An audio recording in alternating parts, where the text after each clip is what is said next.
In this video, you'll look at how you can do AutoML and Kubeflow using Katib. Well, let's log into our Kubeflow instance and launch a notebook. We're giving it a name called Katib01, and let's launch it. And in a few seconds, we'll have our notebook operational.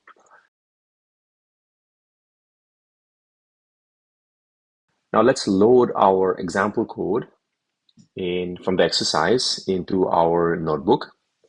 And as you can see, the first step in the notebook is installation of Kubeflow Katib library. So let's go install it. This will take a few seconds to complete. And once this step is complete, let's run our experiment. Now, in this particular example, we have configured a number of steps to be performed, a number of trials as part of the experiment. And the AutoML will wait until the experiment is complete. Let's go check what the experiment is looking like and what kind of progress is being made. As you can see, the status says it's still running, and this may take a few minutes to complete. And now we just got our second set of results, and it's still continuing. And let's go check on the Kubeflow dashboard and what the progress is like.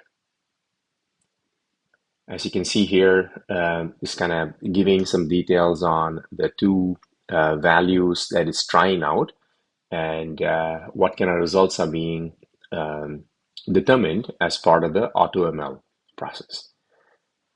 And let's give it a few more seconds to see if the experiment is completed. And yeah, okay, in this case, looks like it's complete. And we printed out all the details in our notebook. Now let's go back to our AutoML dashboard, and let's load this up again. And as you can see it, for the completed experiment, it's found values for A and B as part of the AutoML process. Thank you.